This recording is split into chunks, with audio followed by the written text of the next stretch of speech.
Boy, it is colder than a brass bra on a witch's boobie on the south side of an iceberg. But no snow.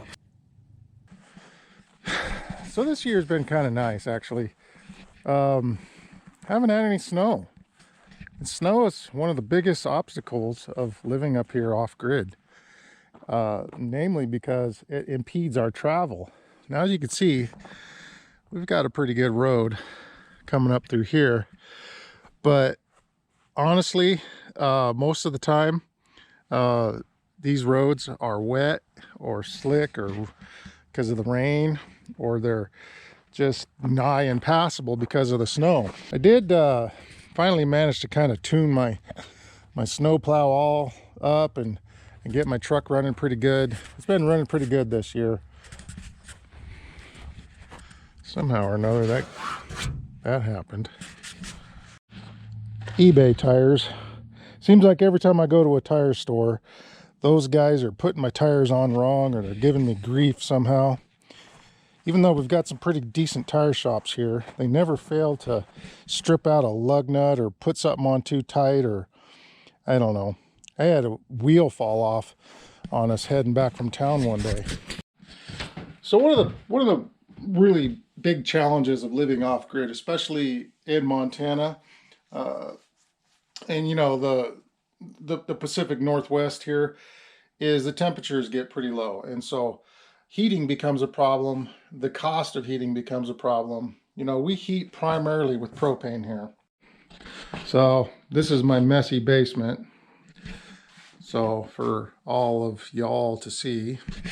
But anyways, and this is my messy heater, but this is downstairs, so nobody ever looks at it.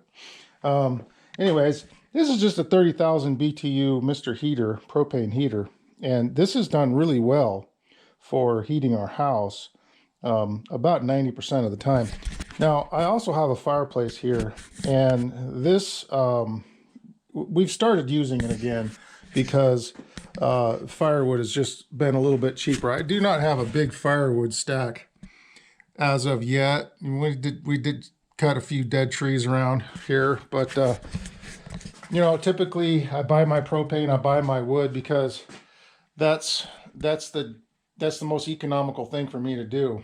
And so I can go out and I can do my job and make enough money to purchase firewood, purchase propane, all of those things. You know, I used to cut my own firewood. I used to cut it and sell it. And I'm a little ashamed to say that nowadays I don't cut, and you know, my own firewood that much anymore. That firewood out there I cut myself. But typically anymore I don't. Well, this is a baseboard heater that I got out of my junkyard, and I hooked it up directly to the solar panels. I got a video on that. I can put a link in the description. This thing puts out a fair amount of heat, you know, probably equivalent of about 500 to 700 watts of heat on a sunny day.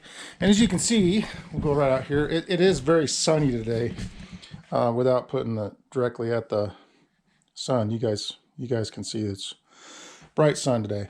And so this thing's working very well. We have 9 degrees outside.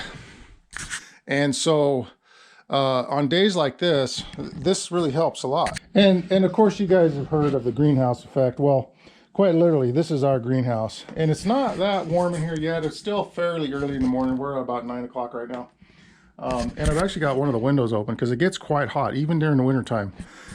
So I gotta let some of that heat out, or it just gets too stifling hot in here. But this greenhouse effect actually helps heat our house in the wintertime as well. Now, like I said, it's about 9 degrees outside. Inside here, it's actually above freezing. It's probably about 40-45 degrees right now currently. 9 degrees outside, even with that window open. So if I close that window off, and again, it's early in the morning, but it would probably be maybe 50-60 degrees in here. But by noontime, it's easily 80 degrees in this room. And we just open up the doors and we let the warm air right inside the house. Essentially, nighttime becomes the issue and cloudy days becomes the issues, because obviously we have the passive solar. So we're heating primarily on propane. We go through approximately 500 gallons of propane a year, but that also includes our cooking and the heating of water for showers and stuff like that. Now I did at one time have a system that heated the water uh, into a water heater using the wood stove, and that worked pretty good, but it was kind of hit and miss, and you sort of had to maintain it. You'd get too hot of water in the water heater sometimes, and more often than not, it was too cold. So we have a tankless water heater now that supplies our hot water needs. So another really big challenge of living off grid is your power system. Now I've cobbled something together fairly inexpensively here. This is a Chinese inverter that I've gotten for, I think, $65 online. It's like a 5,000 watt power inverter. It's served me very well. It's a sine wave inverter. You can see these on eBay. Well, you used to be able to see them quite often on eBay, advertised with the girls, the very nice looking Chinese girls, modeling for the product. But and my batteries, I've purchased these about 8 years ago. These have all but cycled themselves out. So now I get very short cycles. I've abused my system. Somebody who treated their system better than I do probably would have gotten 10 or 12 years out of these, or possibly even more. But these cost me about $2,500. Now I'm looking at having to replace these again. Maybe with a different type of battery. I don't know. Maybe you guys could offer some suggestions as far as that. But I think lead acid is still the most economical. Now, if I would have went with like a nickel iron, I'd still have the batteries. They would have cost me about twice as much, but I wouldn't have to ever worry about them ever again. And of course, there's lithium. There's lots of choices out there. Now, no matter how good, how much solar power and how much battery power you have, eventually you're going to have to charge your batteries by some means. And this is the system that I have. Now, I've got a video on sort of how I've done this, but it's pretty self-explanatory. I mean, sort of. I've got my alternator. I've got my motor. This is a 12-volt alternator. I'm charging a 24-volt battery system. I go into great detail on how that's all done. Maybe I'll put some links in the description below of some of those videos. I've seen some guys recently that have done some very nice iterations of this with all of the components all attached to the carriage. And my advice is, it was great for demonstration purposes, and I know that's why he was doing it. He did a very nice job, very clean work, but it doesn't work in the real world. This thing's been sitting outside. I suppose you could, when I eventually finish my shop here, it's going to go in there, but in the meantime, it's just sitting out here in the weather, and so you can't have electronics or anything. The other problem that I ran across that is very important and very noteworthy is I used to have the alternator connected with a plate that came up here like this to attach directly to the motor. That worked okay, but the problem is the shaking of the motor actually weakened the wires to the point where they would get work hardened, and then they would just literally just break off. And so I was constantly dealing with that. The separation of this alternator from the motor for me is vital, and I was even going to do a direct drive version to take out the belt drive and to simplify it a lot more, to be able to connect the alternator here, but I've since abandoned that too, this being better for longevity purposes. Now this generator has been charging my batteries for many years. That's a $120 Predator motor. You don't get any cheaper than that. And this alternator here, they cost about 80 bucks online, and they will last forever if you know how to service them. And so I get about 4 seasons out of a Predator motor, so $120, and I run the absolute heck out of this thing. About 5 gallons of fuel a week in this thing, and the mounts are giving out on me. I mean, I really use this thing a lot. I change oil regularly, and so it gets used. So, but the field current on this is not stock. It's not the stock regulator. I control it from a rheostat inside, or a potentiometer, a great big potentiometer that actually controls the field current. And then there's no charge controller on this. I just use my my charge controller in my house starts buzzing when it gets to the full charge. And water, of course, is always a big concern, because you have if you have a well and you're pumping water off grid, it's a maintenance chore, if you will. And so regularly I find myself, and I don't use the highest quality stuff. If you guys watch my videos, everything I do is on a budget. You know, I'm always trying to find the cheapest way possible. I was using some very inexpensive Chinese pumps that were giving me 2 years, and I honestly could have went like that for the rest of my life. But I recently changed out my pump to a progressive cavity pump. I think that's what they're called. And a little bit different style of pump. And so far so good, but there's some components that add complexity to that system. I haven't had a lot of issues with it. If I get 2 or 3 years out of it, I'm going to be pretty happy. What's the matter, Mama? What's the matter? What's the matter? Another problem that I've had living off grid, and I'm sure a lot of other people have too, is pests, believe it or not. We've had, just recently, we had a plague of mice. Now, I usually don't let them get out of control. If we get a mouse, we usually learn of it right away and we'll trap it. And the house is fairly tight and they don't generally get inside. But we recently got a couch that was given to us. It was a very nice couch, but we left it outside on the porch for a little while, and mice apparently had gotten into it. And so when we moved the couch indoors, we must have moved a whole family of mice in here, because before we knew it, we had mice running all over the house.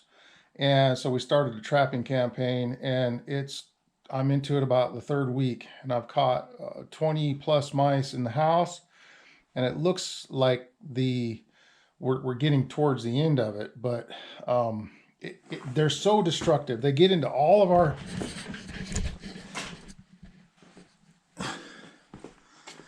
they get into all of our foodstuffs. Now, this is, you know, hasn't been organized in some time, but you know, there's lots of little things that they just chew on, like packaged beans, packaged rice. They get into the sugar, they get into everything. We had these containers here, and apparently somebody didn't quite, you know, we vacuum pack everything, and all it takes is one little chew and it lets the vacuum out of it. And they did this with several of our packages, and you know, it makes it really hard. And typically these would be mouse proof, but apparently the corner must have been left up. It was just enough for a mouse to get in there and chew a few of the items. It wasn't too bad. And of course, there was enough mice in here that it actually, this area in particular where we keep all of our paint and our junk, I could smell the odor of mouse coming off of there. So I got to get in there and I got to clean all that now. One of the things that is tough for me living in Montana, a California boy that has moved to Montana some, 12 years ago and has lived off grid now the entire time that we've been here. One of the toughest things for me is winter times and staying busy and keeping the cabin fever, if you will, at bay. I engage in various hobbies in the wintertime, indoor hobbies. As you can see, I'm currently working on this nice bow. It's a juniper bow I'm working on. This is going to be sinew backed.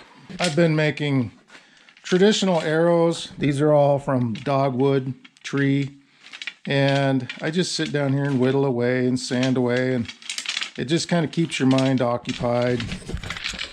And so hobbies can be fairly important, especially, there's always downtime for me, especially with the construction industry,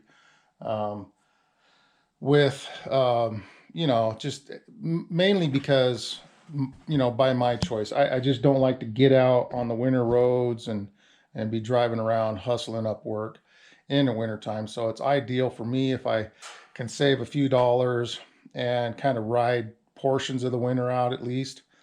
And I mean, I always find myself working in the winter as well, but but if I can help it, I try to minimize as much as possible. My wife is currently growing some, I don't know what this is. This looks like some kind of lettuce here. That's a char, and she had some Russian kale. It was probably too close to the window over there. It's passed away, but this is doing okay. And so you can grow some winter things in the greenhouse. I would say probably the kale would do really well over here. That's a sage plant. It doesn't seem to be affected much by the cold. And this is the cilantro. And as you can see, it's still alive and well. Probably be growing next year. So there's a few items. I mean, if we got serious with it, we could actually probably do much better than just 2 pots there. But it does require some dedication, and again, it's just how much time you want to put forth on little projects like this. So anyways, if you guys found any value in this video, just be sure and give it a thumbs up and subscribe if you haven't already. We'll see you guys on the next video. Thanks for watching.